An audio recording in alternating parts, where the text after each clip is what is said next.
among the many singular cases which it was my privilege to share with my friend Mr. Sherlock Holmes during the years of our association, there are a certain few which I have set aside, not because they wanted interest, but because the interest was of so peculiar and so painful a character that I doubted whether the public was ready to receive them. The affair which I have chosen to call the death of the silent witness is foremost among these. It was a case in which the very absence of a voice proved louder than any testimony, and in which my friend's method was tried, as I think it was never tried before or since, against an adversary whose greatest weapon was the impossibility of anyone believing that a crime had been committed at all. It was in the raw and dripping February of the year 1891, some months before the events which drove Holmes abroad and gave me the most anxious year of my life, that the matter was first laid before us. The winter had been a cruel one. For 3 weeks a yellow fog had lain upon London so dense that the lamps burned at noon, and the traffic in the great thoroughfares crept along at a walking pace behind link boys with their flares. On the morning of which I speak, however, the fog had lifted a little, driven back by a bitter east wind that came off the river carrying the smells of tar and coal smoke and the muddy reek of the ebbing tide, and Holmes and I had breakfasted early and drawn our chairs close to the fire, he with the morning papers heaped about him, I with my pipe and the pleasant idleness of a man with no patience pressing. Holmes had been out of humor for some days.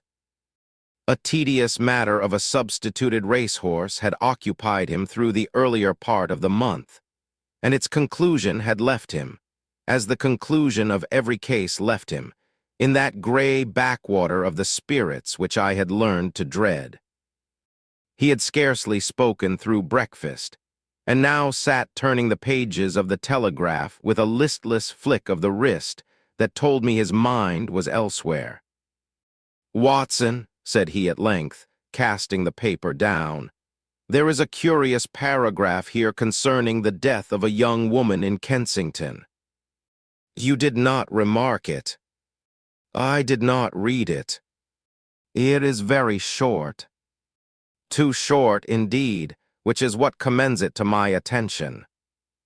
When a newspaper gives a death 6 lines, and a coroner gives it 20 minutes, I have generally found that there is a great deal more in it than either the newspaper or the coroner has troubled to discover."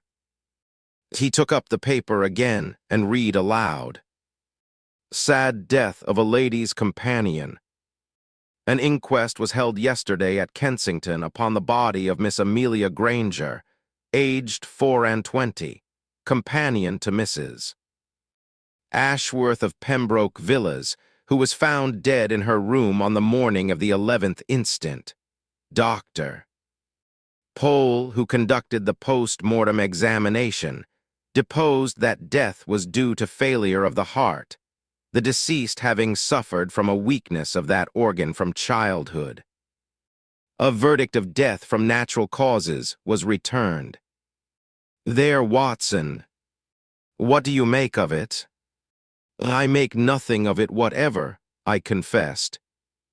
"A delicate young woman with a weak heart dies in her sleep. It is a common enough tragedy, God knows."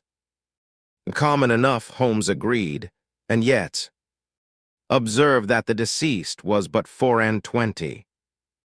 Observe that she was a lady's companion, which is to say a young woman of gentle birth, but no fortune, dependent for her bread upon the goodwill of an employer.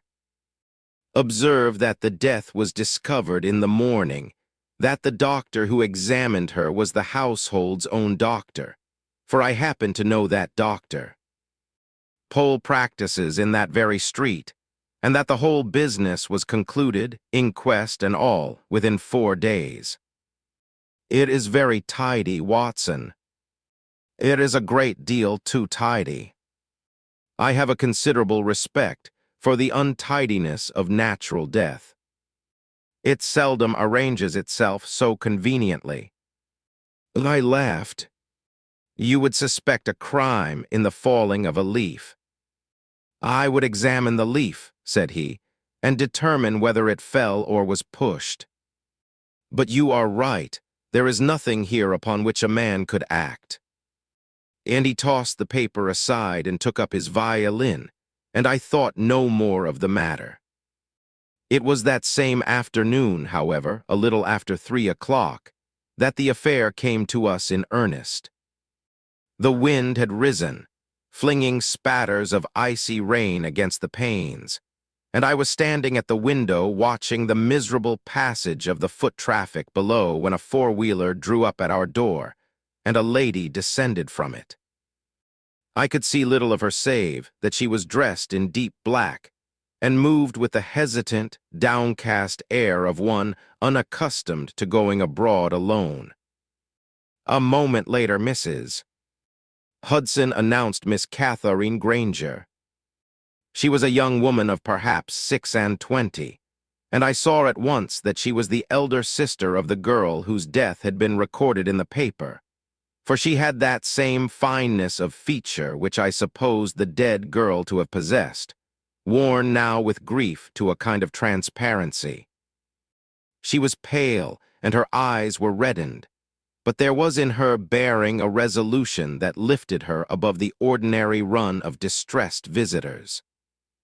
She sat where Holmes indicated, and folded her thin hands in her lap, and looked from one to the other of us with a steady, searching gaze. "Mr.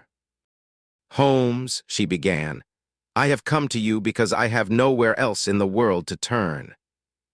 My sister is dead, and every person of authority to whom I have spoken has told me that she died a natural death, and that I am mad or hysterical or blinded by grief.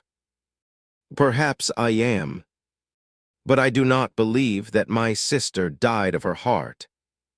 I believe that she was killed, and I have come to ask you to tell me whether I am a fool." "You will find me," said Holmes, "the least likely of men to call you one merely for holding an opinion contrary to a coroner's. Pray tell me everything, Miss Granger, from the beginning, and in your own order. Omit nothing that you think important, and omit nothing that you think unimportant, for I am frequently a better judge of that than my clients." The young lady drew a long breath and composed herself. "My sister Amelia and I," she said, were the daughters of a clergyman of Dorset who died when we were girls, leaving us almost penniless. We were educated, but we had no fortune, and when our mother followed our father to the grave 3 years ago, we were obliged, as so many women in our position are obliged, to go out into the world and earn our living. I became a governess in the north of England. Amelia, who was the younger and the more delicate of us, she had suffered as a child from a rheumatic fever which was said to have weakened her heart. Amelia took a situation nearer London, as companion to an elderly lady, Mrs. Ashworth of Pembroke Villas in Kensington. How long ago was this? Rather more than a year. And I must tell you, Mr. Holmes, that for the first months my sister was happy in her situation. Mrs. Ashworth was kind to her, if somewhat exacting, and the household, though quiet, was comfortable. Amelia wrote to me every week.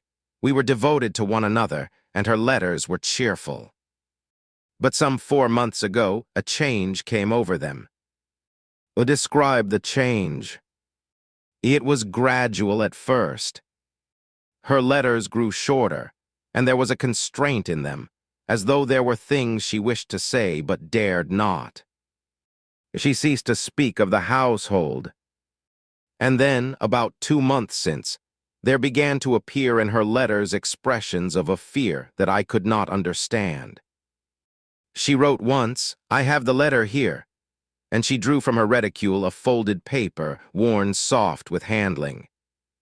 She wrote, I have seen something, Kate, that I ought not to have seen, and I do not know what I ought to do.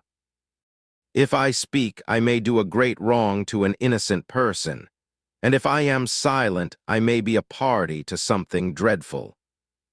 I cannot sleep for thinking of it, but I dare tell no one, least of all here. And in her last letter, written but a week before her death, she wrote, I think they know that I know. I am watched. I am afraid, Kate. Those were her words. And a week later she was dead of her heart in her sleep, alone in her room, and everyone tells me it is nothing but a sad coincidence. Holmes had leaned forward in his chair, and the languor had wholly gone out of him. His eyes, bright and intent, were fixed upon our visitor's face. You have those letters with you? All of them? The last 3, yes. She handed them across, and Holmes read them through with the closest attention, holding them at various angles to the gray light of the window, and once passing his lens over a portion of the writing. These are most suggestive, he said at last. Tell me, Miss Granger, did your sister at any time indicate the nature of the thing she had seen? Any hint, however slight? None. I wrote back to her, of course, imploring her to confide in me, to leave the situation, to come to me if she was unhappy. But her replies grew more guarded still, as though she feared her letters might be read before they left the house. And then nothing. When did you learn of her death? I received a telegram from Mrs. Ashworth on the morning of the 11th, saying that Amelia had died suddenly in the night and asking me to come. I came at once from Yorkshire, but by the time I arrived it was evening, and, Mr. Holmes, this is the thing I cannot forgive and cannot understand. By the time I arrived, my sister had already been laid out, and the doctor's certificate already written, and I was given not one moment alone with her. Mrs. Ashworth was all kindness in her words, but she never left my side. There was always someone in the room. And when I asked to see the room in which my sister had died, I was told it had been cleaned and set to rights, and that it would distress me to see it. Distress me? As though anything could distress me more than what had already befallen. And the inquest? It was held 2 days later. I was permitted to attend, but not, of course, to speak, for I had nothing to depose. I had not been present. Dr. Pole gave his evidence. Mrs. Ashworth gave hers. She said that Amelia had complained of feeling unwell the evening before, had gone early to bed, and had been found dead by the housemaid in the morning. The verdict was returned in a few minutes. And that was the end of it. My sister lies now in a Kensington churchyard, and the world has already forgotten her. She pressed her handkerchief to her lips, and for a moment could not go on. I have no money, Mr. Holmes, she said at last, very low. I can offer you almost nothing. But I could not let it rest. She was afraid, and she is dead, and I must know the truth of it, though it beggar me. Holmes rose and stood with his back to the fire, his hands clasped behind him, and there was upon his face that expression of grave abstraction which I knew meant that his interest was thoroughly engaged. Miss Granger, he said, put your purse from your mind. The question of my fee is one that need not trouble us now and may never trouble us at all. You have not come to a fool with a fool's errand. Let me be plain with you, for I think you are a woman who would rather have plainness than comfort. Your sister's letters describe, unmistakably, a young woman who had become an inconvenient witness to some secret, who was aware that her knowledge placed her in danger, and who then died, conveniently and quietly, of a cause that could be attributed to a long-standing weakness. That is a pattern I have seen before, and I do not like it. Whether it is what it seems, I cannot yet say. But it will bear looking into. I must ask you one or two questions more. This household, who composes it besides Mrs. Ashworth? Mrs. Ashworth is a widow of some 60 years, in poor health. She keeps much to her rooms. There is a nephew, Mr. Julian Ashworth, who lives in the house and manages her affairs. He is a man of about 35, I should think. There is a housekeeper, Mrs. Reddle, who has been with the family many years. And there are 2 or 3 servants beneath her. That is all. And Mrs. Ashworth is wealthy. I understand her to be very comfortably off. My sister once mentioned that she had no children, and that the nephew was her heir. Ah, said Holmes softly. The nephew is her heir. He was silent a moment. One further question, and it is an important one. Did your sister, in any of her letters, ever mention Mr. Julian Ashworth by name, or in any way connect him with her fear? Miss Granger considered carefully. She spoke of him in the early letters as a pleasant, idle gentleman who was often from home. In the later letters, she did not name him at all. But there was one phrase. She frowned, searching her memory. In the letter where she first wrote of having seen something, she said, I fear I have misjudged a man whom I had thought only weak. I do not know whom she meant. The man whom I had thought only weak, repeated Holmes, and I saw him make a small note upon his shirt cuff, as was sometimes his habit. That is a valuable phrase, Miss Granger. It tells us that the object of her fear was a person she had previously underestimated and dismissed as merely weak. Very well. I shall take up your case. I can promise you nothing but the truth, and the truth, when we find it, may be more terrible than the doubt you now suffer. Are you prepared for that? I am prepared for anything, she said steadily, but for not knowing. When she had gone, Holmes stood for a long while at the window, watching the four-wheeler bear her away into the wet gray street. A courageous woman, Watson, he said, and an observant one, which is rarer. You noticed, of course, the significant feature of the case. I noticed a great many features, and could make little of any of them. It seems to me, Holmes, that if there is anything in it at all, the nephew is our man. He is the heir. He lives in the house. The dead girl's fear began when she discovered something, and she wrote of a man she had thought merely weak. An idle nephew waiting for an inheritance. There is your weak man, and there is your motive. It is a very pretty theory, said Holmes, and it has the one merit that it fits every fact we possess. It is also, for that very reason, the theory I distrust most. Consider Watson. If a rich woman's heir wished to hasten his inheritance, it is the rich woman he would kill, not her companion. What could Amelia Granger have seen that threatened Julian Ashworth so nearly that he must silence her, yet leave his aunt, the source of his hopes, alive and well? No, no. The companion's death points not towards the inheritance, but away from it. She saw something. The whole case turns upon what she saw. And we shall not know that until we have looked into that house. He took his hat and stick from the rack. There is time before dark. Let us begin at the beginning, with the doctor who signed the certificate.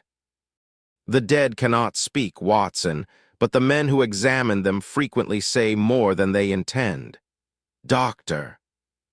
Pohl proved to be a stout, red-faced, fussy little man of about 50, with an air of prosperous self-importance that sat ill upon what I judged to be a very modest talent. He received us in his consulting room in Pembroke Road with a wariness that increased markedly when Holmes stated the object of our visit. "The Granger inquest," said he. "But that is closed, sir. Closed and done with. A verdict was returned. I really cannot see what there is to discuss." "Nothing at all, I have no doubt," said Holmes soothingly, "and it is precisely to confirm that there is nothing that I have come. The sister, you understand, is naturally distressed and imagines all manner of things. A word from you, as the medical man in the case, would go far to set her mind at rest. You conducted the post-mortem examination yourself." "I did." "And you found the cause of death to be failure of the heart. Cardiac syncope, sir, in a subject with a known valvular lesion of long standing.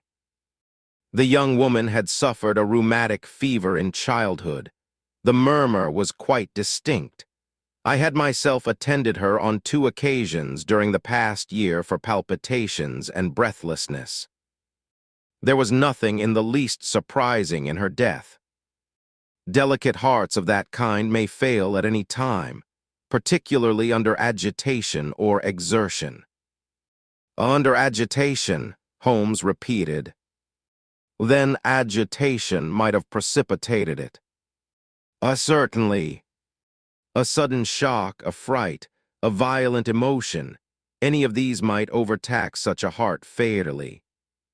But there was no evidence of anything of the sort. The young woman went to bed unwell and was found dead in the morning. It is a melancholy thing, but it is not a mysterious one. You examined the body thoroughly. I put in, for the medical aspect of the matter interested me. There were no marks upon it. No sign of a struggle, no discoloration. Doctor. Pole turned upon me with some asperity. "And you are, sir, Dr. Watson." "I have some small experience in these matters." He softened a little at that, as one professional man to another. "There were no marks of violence whatever, doctor." "Watson, I assure you. I looked for none because there was no cause to expect any, but I should have observed them had they been present. The features were composed. There was no injury. There was nothing to suggest that the poor girl had died otherwise than peacefully in her sleep." "And you tested for poison," said Holmes quietly. The doctor drew himself up. "There was no indication of poison, Mr. Holmes. One does not test for poison where there is a manifest and sufficient natural cause. The stomach contents were not analyzed, if that is your meaning, and there was no reason on earth why they should have been. Really, sir, I must protest at the tenor of these questions. This is a slur upon my professional competence." Holmes was all conciliation. "Not in the least, my dear doctor. You examined a patient known to you, whose heart you had yourself found to be diseased, and you certified a death entirely consistent with that disease. No man could have done otherwise. I am most grateful to you." And with a few more courtesies, he drew the interview to a close, and we went out again into the darkening street. "Well, Watson," said he when we had walked a little way, "you are the medical man. What is your verdict upon Dr. Pole? He is a pompous fellow and not, I should think, a very acute one. But I cannot fault his reasoning. Where there is a known heart lesion and a sudden nocturnal death, natural causes are the obvious conclusion, and no coroner in England would have quarreled with his certificate. He did not test for poison because he had no reason to. It is exactly what I should have expected, and it is exactly what makes this case so nearly impossible, Holmes.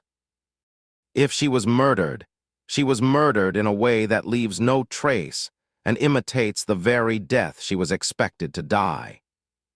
You have put your finger upon the heart of it, said Holmes gravely. That is precisely the horror of this case, Watson, if horror there be. It is not that the murderer has covered his tracks. It is that he has arranged for there to be no tracks to cover, has fitted his crime so exactly to the shape of a natural death that the crime becomes, in a sense, invisible. And a man who could conceive of such a thing and carry it out is no ordinary criminal. He is a man of intelligence, of patience, and of the most complete cold-bloodedness. Recall the dead girl's phrase, Watson, a man whom I had thought only weak. There is nothing weak in the mind that planned this. Come. We must contrive to enter that house. The means of entry, as it fell out, presented themselves more readily than I had expected, and in a manner characteristic of my friend's methods. On the following morning, Holmes wrote a letter to Mrs. Ashworth in the character of a solicitor's agent, stating that in the settling of the late Miss Granger's small effects, a difficulty had arisen concerning certain personal papers, and requesting the favor of a short interview.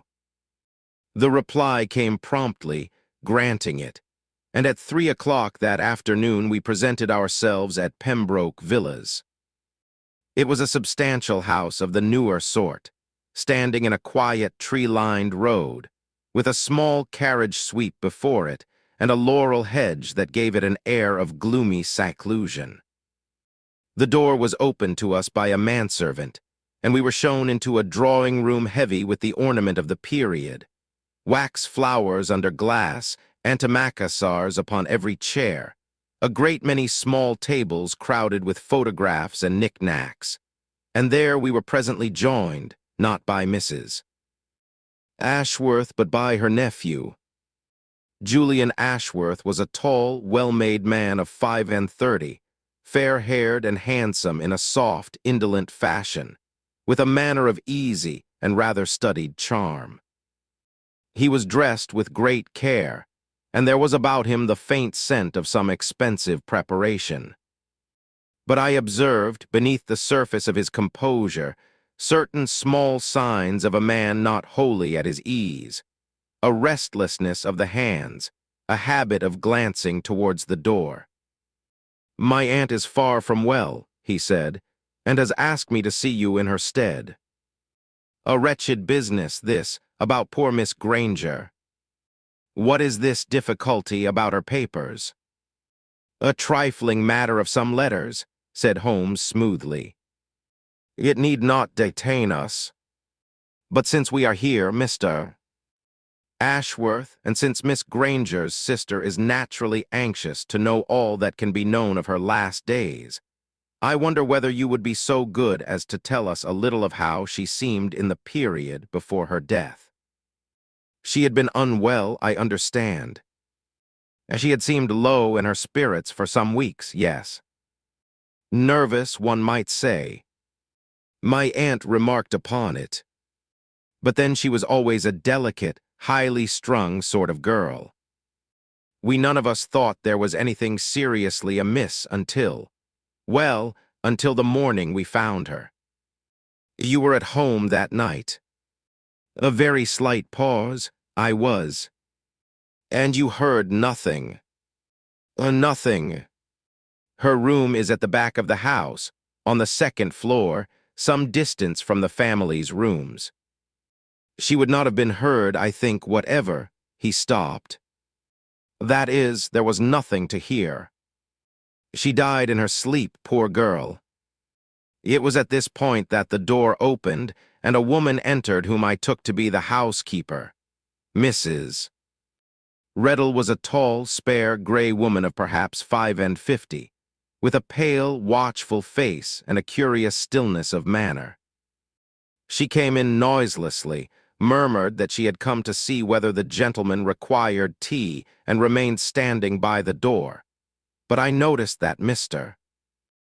Ashworth's flow of easy talk checked itself the moment she appeared, and that he glanced at her more than once as he spoke, as though he were uncertain of her or afraid. "You knew Miss Granger well, I dare say," said Holmes, turning to her pleasantly. "As well as one knows anybody in a house, sir," she answered. Her voice was low and level. She kept to herself, mostly, the last while. She was troubled about something, I have heard. "I could not say, sir. It was not my place to ask." And she said no more, but stood with her hands folded before her, her eyes moving from Holmes to Ashworth and back with an attention that seemed to me to go far beyond what the occasion warranted.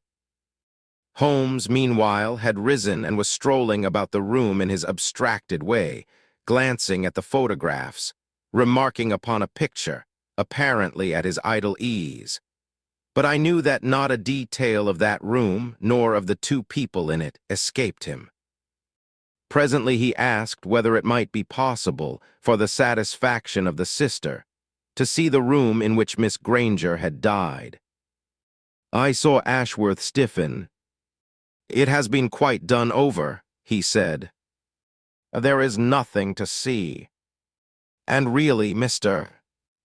Holmes, I hardly think it would be a great comfort to Miss Granger," said Holmes gently, "to be able to tell her that I had seen it. A very great comfort.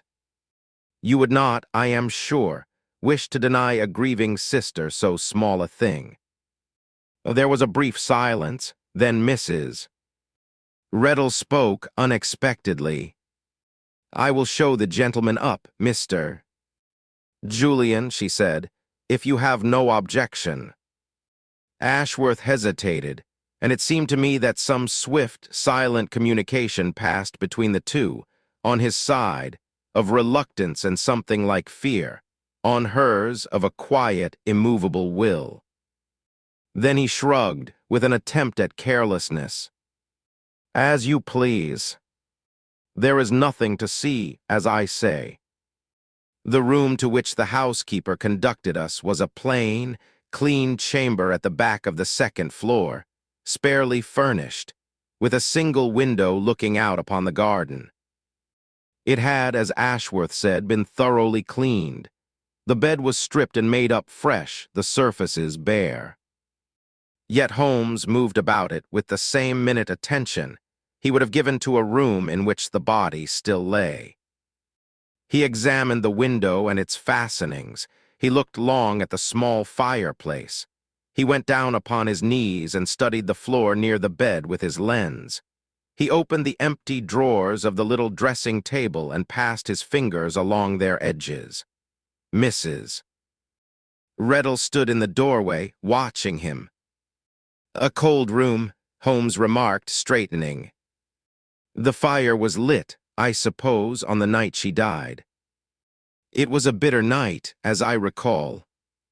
"There was a fire, sir." "She felt the cold." "And the window, was it open or shut when she was found?" "Shut, sir." "And fastened?" "It is always kept fastened. There is a trick to the catch." Holmes nodded and continued his examination in silence.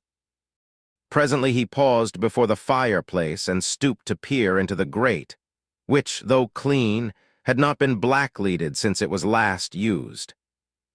With his tweezers he drew something from a crevice at the side of the grate, examined it under his lens, and, with a glance at the housekeeper's back, transferred it quietly to an envelope which vanished into his pocket.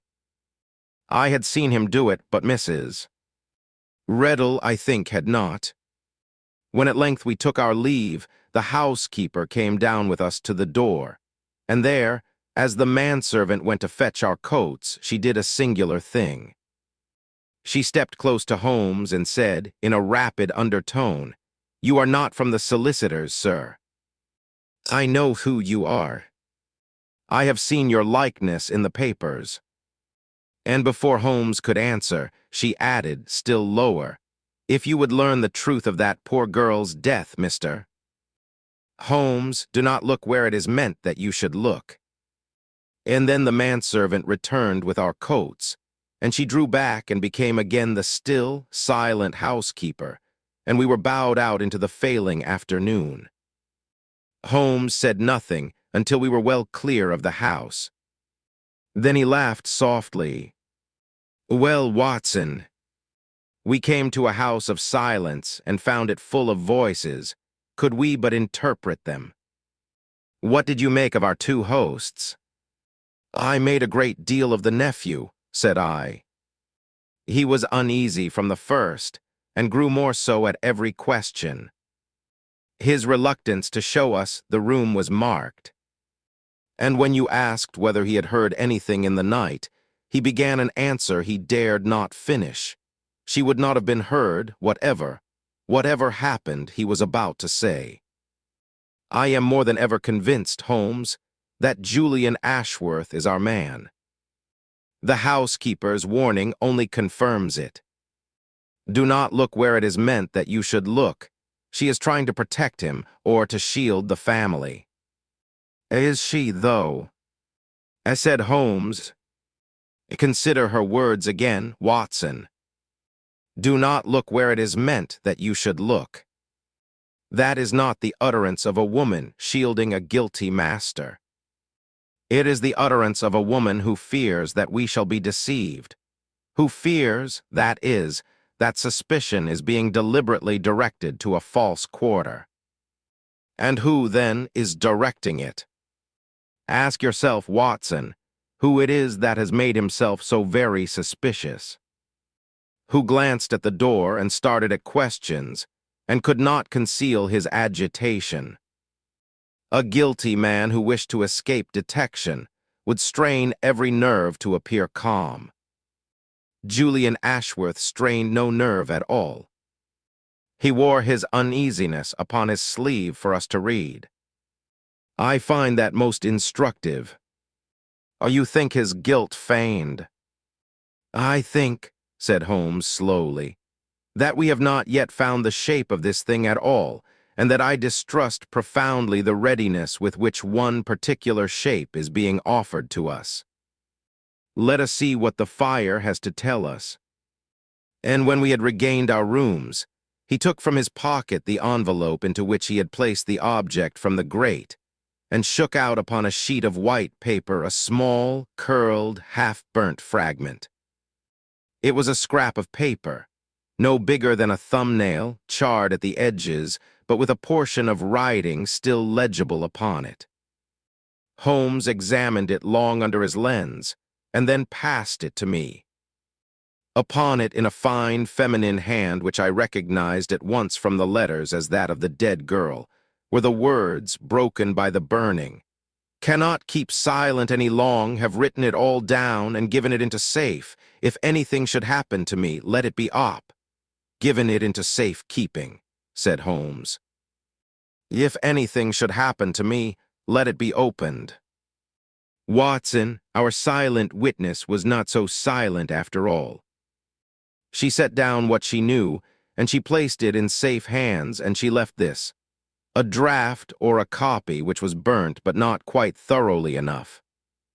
Somewhere in the world there exists a document in which Amelia Granger tells all that she saw. Find that document, and we shall know what killed her. But there is more here than that. He took the scrap again and studied it.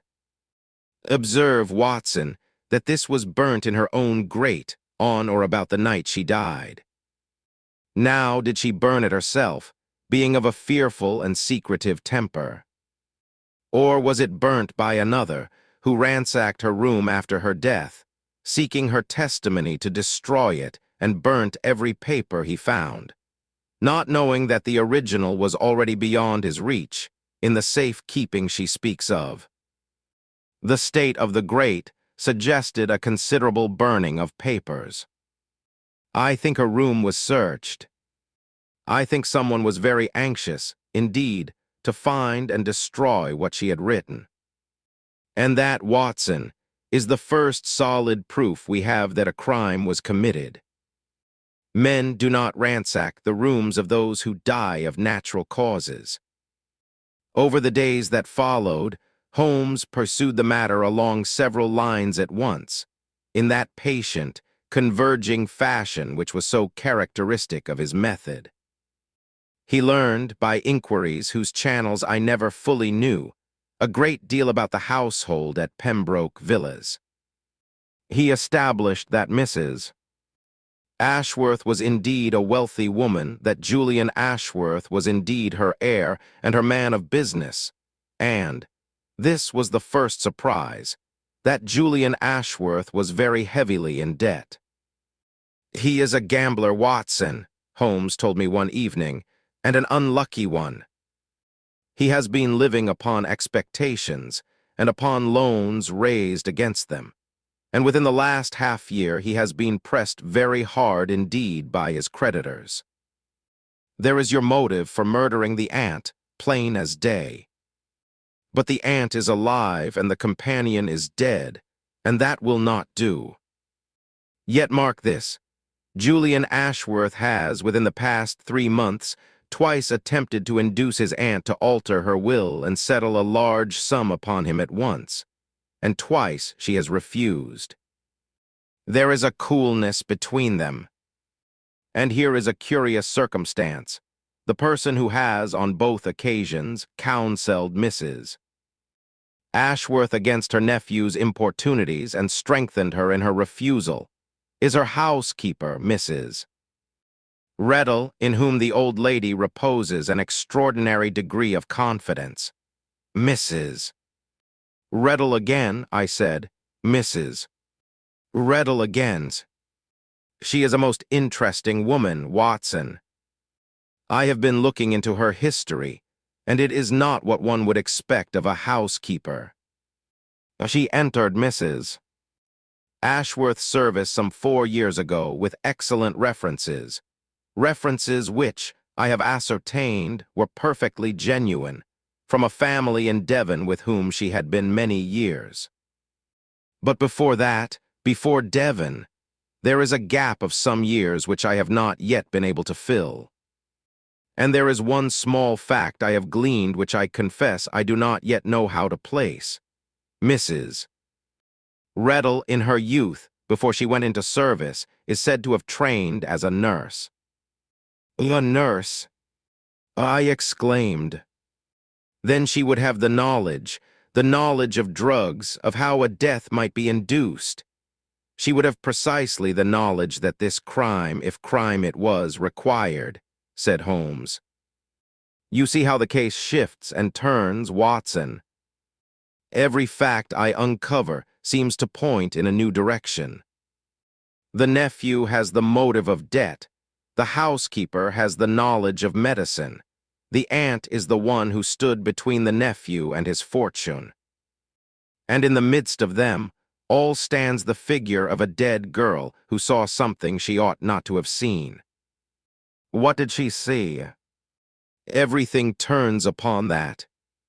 And I begin to think, Watson, that the only way to learn it is to find the document she left in safe keeping. To whom would a lonely young woman, friendless in a strange house, entrust so grave a secret? Her sister, I suggested.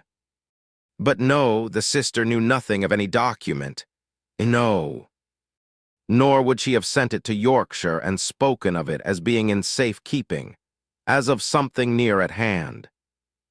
She would give it to someone she trusted, someone accessible, someone outside the household but connected with it. Let us reason.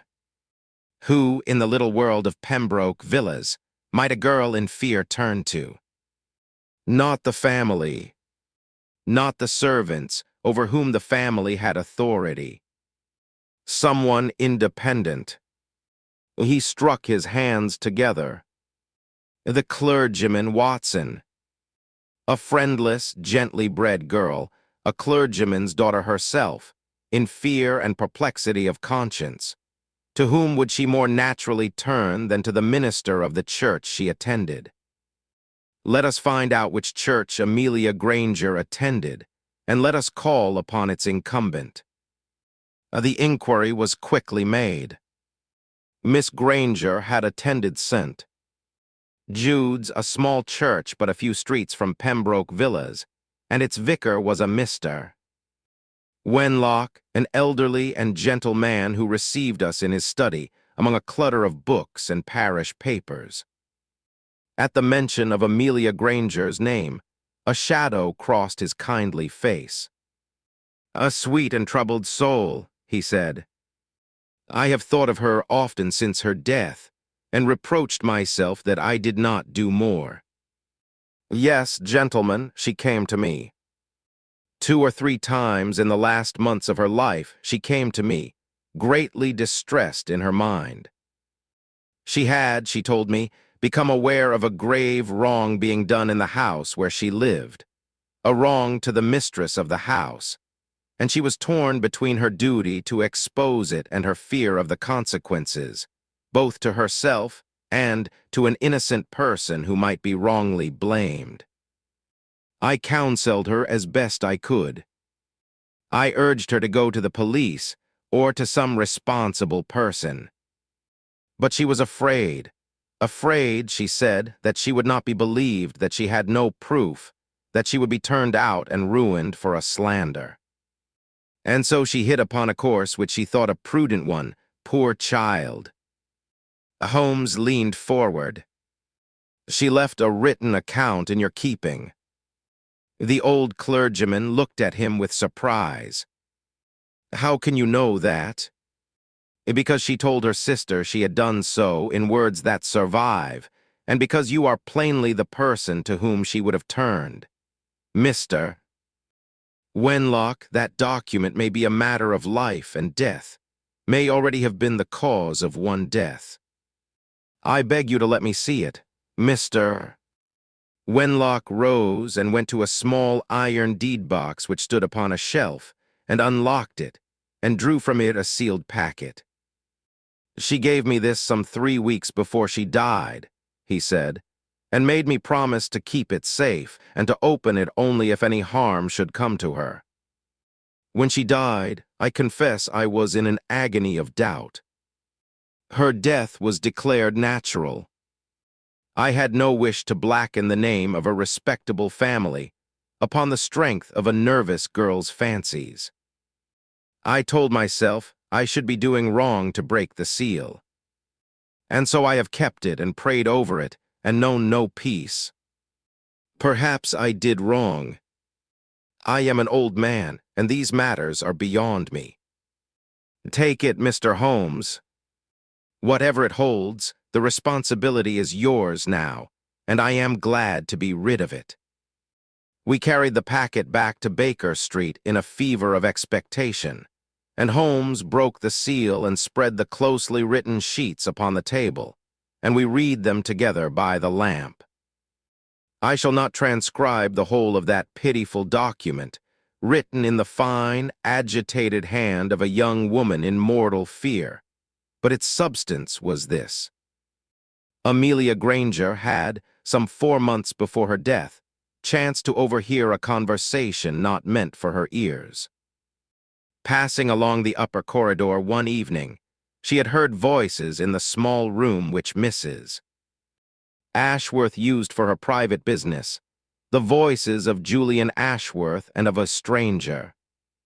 The stranger, she gathered, was a solicitor, but not the family's usual solicitor, and the matter under discussion was a will.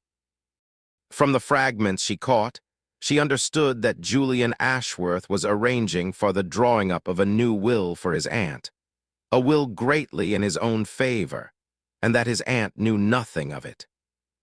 Troubled but uncertain, Amelia had watched and listened in the weeks that followed, and had pieced together a design of the most cold-blooded ingenuity.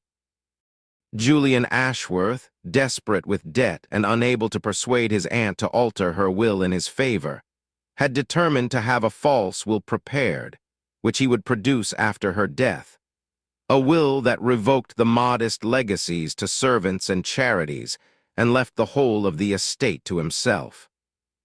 To this end he had procured the services of a corrupt solicitor, and had, over a period of weeks, been practicing the forgery of his aunt's signature. And this was the detail that had turned Amelia's uncertainty into horror, had obtained 2 false witnesses who would swear to having seen the old lady sign it. But a forged will alone was not enough. It required the death of the testator to bring it into effect. And Amelia had come to believe, from words she had overheard and from the whole tenor of the nephew's conduct, that Julian Ashworth intended, when all was prepared, to hasten his aunt's end. "So there it is," I cried when we had finished. "The whole plot laid bare, in the dead girl's own hand. Ashworth is the murderer, beyond a doubt. She discovered his design against his aunt, and he killed her to silence her. Your doubts are answered, Holmes." But Holmes did not answer. He sat with the document before him, his brows drawn down, his long fingers drumming slowly upon the table, and there was no triumph in his face, but rather a deepening perplexity. "It is too much, Watson," he said at last. "It is a great deal too much. Consider. Here is a document which, if it is true, convicts Julian Ashworth of forgery and of a plot to murder his aunt. It is written in the hand of a witness who is now dead, conveniently dead, and who cannot be cross-examined. It appears on its face to be the very thing we sought. And that, my dear Watson, is exactly what troubles me. For observe, if Julian Ashworth murdered Amelia Granger to prevent her from revealing what she knew, then he must have known that she knew it. And yet, according to this account, she never confronted him, never spoke of it to anyone in the house, confided only in her sister in the vaguest terms, and in a clergyman under seal. How, then, did Ashworth come to know that his companion had penetrated his secret? A man does not murder to silence a witness whose knowledge he does not suspect. As she wrote that she thought she was watched, that they knew she knew. As she thought so, but upon what did she found the thought? Upon her own fear, chiefly. Fear breeds the conviction of being watched. No, Watson, there is a deeper difficulty still, and it is this. He tapped the document. This account convicts Julian Ashworth of a plot against his aunt's life. But his aunt is alive. The plot, if it existed, was never carried out. The only person who has died is the one witness who could expose it. Now, if you were Julian Ashworth, and you had murdered your companion because she had discovered your design against your aunt, would you not, having so silenced her, proceed at last to carry out that design? The obstacle removed, the danger past, would you not act? Yet he has not acted, Mrs. Ashworth is alive and well. The whole elaborate machinery of the forged will and the false witnesses lies idle. Why? I confess this had not struck me, and I could find no answer. There is one explanation, Watson, and I fear it is the true one, and it turns this whole case upon its head. Suppose that this document is precisely what it was designed to be, a weapon. Suppose that Amelia Granger did indeed overhear something, and did indeed set down what she believed to be the truth, in perfect good faith. But suppose that what she overheard was not the whole truth, but a carefully arranged fragment, that she was permitted, even led, to overhear it, that a false design was played out before her, like a scene upon a stage, precisely in order that she should write down what she has here written, and then die, leaving behind her a document in her own dead hand, unimpeachable, uncontradictable, that fixes the guilt of a monstrous crime upon Julian Ashworth. Do you not see it, Watson? This is not the testimony of a witness against a murderer. This is the false trail I was warned of. This is where it is meant that we should look. The real criminal did not kill Amelia Granger to silence her. The real criminal killed Amelia Granger to use her, to turn her honest testimony into a forged accusation against an innocent or half-innocent man. I was aghast. But who, Holmes? If not Ashworth, who? Let us reason it out. Who benefits if Julian Ashworth is destroyed, hanged for the murder of Amelia Granger, or at the least convicted of forgery and conspiracy against his aunt? Who benefits if the nephew, the heir, is swept away in disgrace? And who, in that household, possesses both the medical knowledge to induce a death that mimics heart failure, and the position of trust to arrange the whole scene?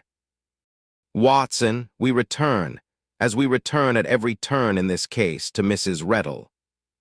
But the housekeeper has nothing to gain, I protested. She is not the heir. If Ashworth is destroyed, the estate does not pass to her. Does it not? Said Holmes softly. That, Watson, is the one thread we have not yet followed, the gap in Mrs. Reddle's history that I could not fill. I think it is time we filled it. And I think I know now where to look.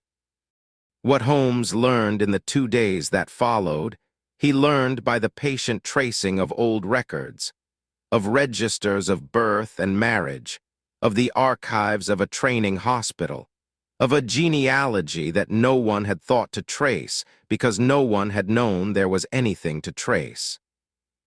I shall set down the result as he explained it to me, and to the others, upon the evening when the whole matter came at last to its conclusion. For it was Holmes's decision that the truth should be laid bare in the presence of all concerned. He arranged, through the frightened offices of Mr. Wenlock and the authority of a summons from Inspector Bradstreet of Scotland Yard, whom he had by now taken into his confidence, that on a certain evening the household of Pembroke Villas should be assembled in the drawing-room of that gloomy house. And so it was that, upon a raw and moonless night in late February, with the wind moaning in the laurels and the rain streaking the black windows, we came together in that over-furnished room. Mrs. Ashworth, a frail and querulous old lady wrapped in shawls, brought down protesting from her chamber. Julian Ashworth, pale and defiant. Catharine Granger in her black, seated a little apart. Inspector Bradstreet by the door. And, standing motionless against the wall, her hands folded, her pale face expressionless, the housekeeper, Mrs. Reddle. Holmes stood before the fire, and in his quiet, level voice he unfolded the whole of the tragedy.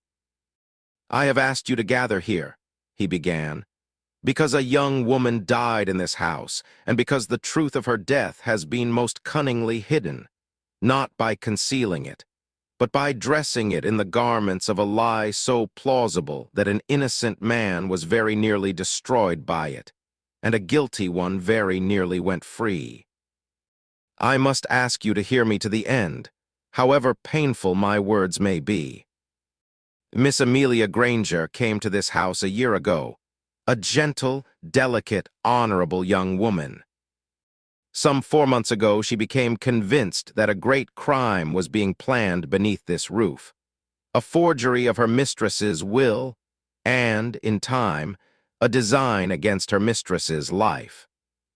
She set down her belief in a document, which she placed for safety in the hands of her clergyman. That document names Mr. Julian Ashworth as the author of the plot. And a fortnight after she wrote it, she died in the night of an apparent failure of the heart.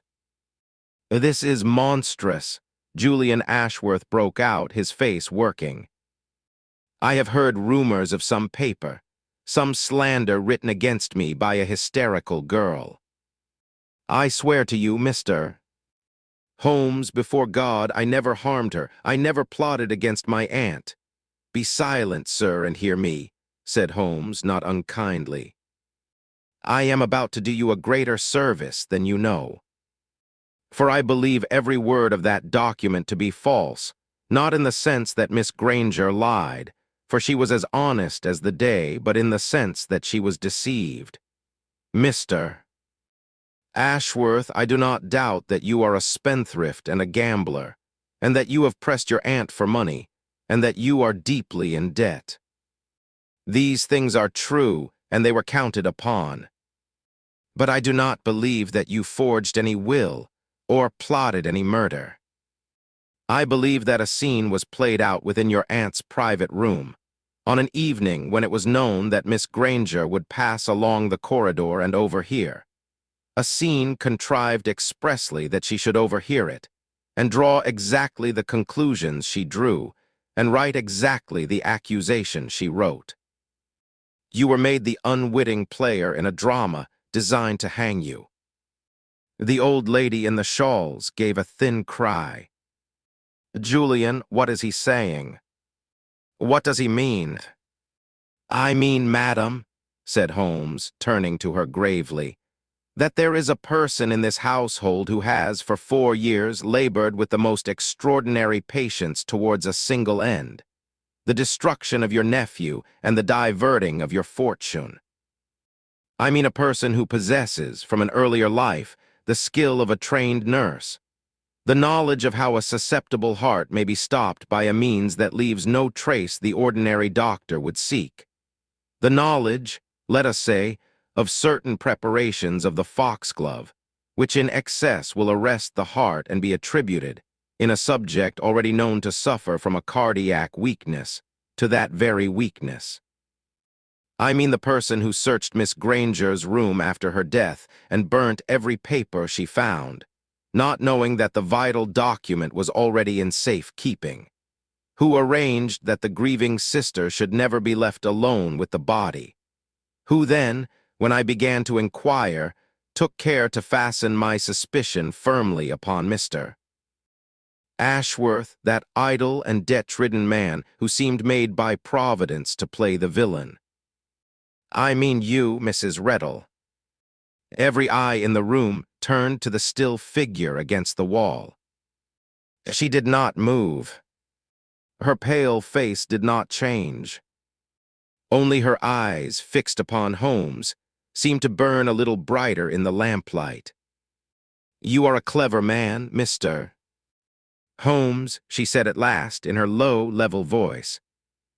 "But you will find it hard to prove that a housekeeper who inherits nothing would murder to enrich a stranger." But you are not a stranger, Mrs. Reddle," said Holmes quietly.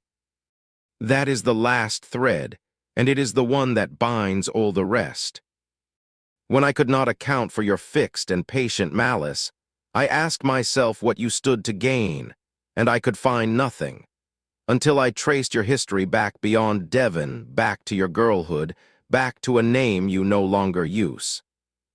You were born Sarah Ashworth. You are the daughter of Mrs. Ashworth's late husband's elder brother, the child of a marriage that the family repudiated and disinherited 40 years ago, when your mother, whom they judged beneath them, was cast off with her infant daughter to live and die in poverty. You grew up knowing that this fortune, this house, should by rights have been your father's and yours. You trained as a nurse because you had to earn your bread. And you nursed, I do not doubt, a most consuming sense of the wrong done to you. 4 years ago, you entered this house under a married name, with genuine references, as a servant. The supreme irony, that the disinherited heiress should wait upon the family that cast her out. But you did not come to serve. You came to take back what you believed was yours. You could not inherit. You were not named, and to be named would be to reveal yourself. But there was one way, if Mrs.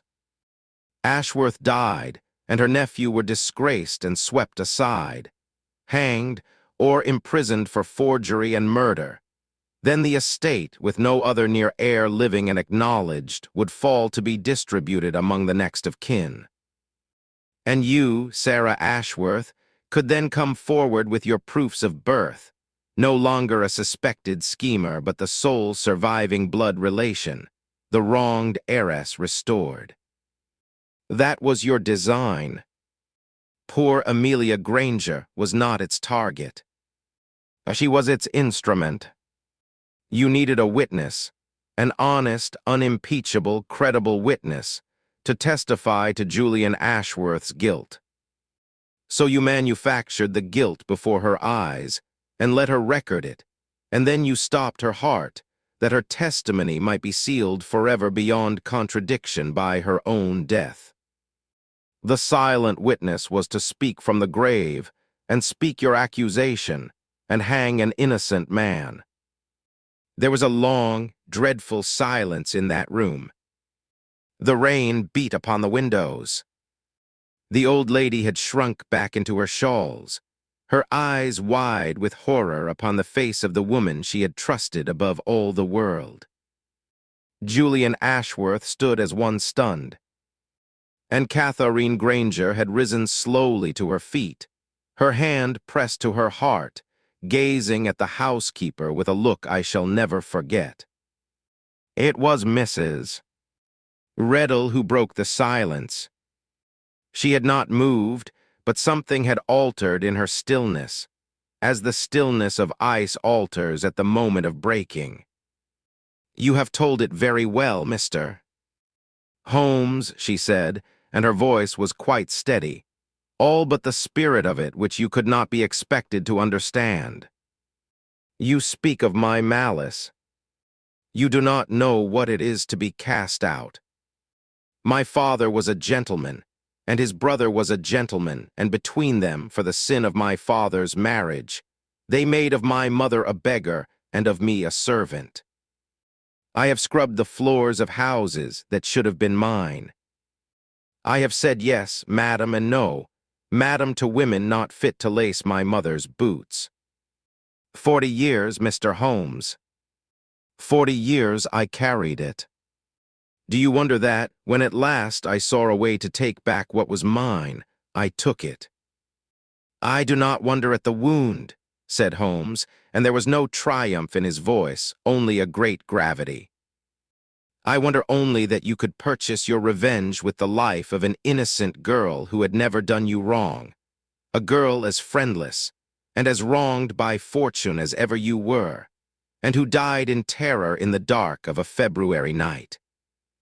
For the first time, the woman's iron composure wavered. Something crossed her face, not remorse, I think, but a kind of weariness, as of one who lays down at last a burden carried too long and too far. "She was gentle," she said very low. She reminded me of what I might have been." And then she said no more, and stood in silence while Inspector Bradstreet crossed the room and laid his hand upon her arm. And she went with him without a struggle, upright and pale, out of the house she had come to reclaim and would never enter again. There is little more to tell.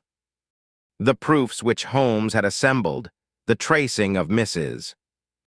Reddle's true parentage, the establishment of her training as a nurse, and, most damning of all, the evidence, obtained upon Holmes's information from a chemist in a distant part of London, of her purchase of a quantity of a digitalis preparation under a false name in the weeks before Amelia Granger's death, were laid before the authorities. An exhumation was ordered, and though the delicate traces of such a poison are hard to recover, Enough was found, together with the whole weight of the circumstantial case, to bring the matter to trial. Sarah Ashworth was convicted of the murder of Amelia Granger and paid for it with her life. To the end, she maintained the strange, cold dignity of one who believed herself more sinned against than sinning. And I confess that, monstrous as her crime had been, I could never quite drive from my mind the picture of the disinherited child grown gray in the service of those who had cast her out. Julian Ashworth, cleared of the terrible suspicion that had been so nearly fastened upon him, left England shortly afterward for the colonies, a chastened, and I hope a better man. His aunt, shaken to the depths by the discovery of the viper she had cherished, was reconciled to him before he sailed, and I have reason to believe that he did not disappoint her renewed trust. As for Catherine Granger, she came once more to Baker Street, some weeks after the trial, to thank my friend. And I remember that she wept, not for the vengeance that had been done, but for the sister whose honest, frightened testimony had so nearly served the purpose of her murderer. She wished only to do right, she said, and they used her goodness to do murder. That is the cruelest thing of all. When she had gone, Holmes stood a long while at the window, watching the lamps come out one by one along the wet length of Baker Street. "It is the cruelest thing of all, Watson," he said at last, echoing her words, "and it is the thing I most detest in the whole calendar of crime, the corruption of an honest soul into an instrument of wickedness. Consider the diabolical economy of it, Mrs. Rettle did not merely commit a murder. She made her victim's own virtue the engine of her plot. Amelia Granger's honesty, her conscience, her fear of doing wrong, her scrupulous care to write down the truth as she saw it and place it in safe keeping. Every good quality the poor girl possessed was turned against her, and against the innocent man she unknowingly accused.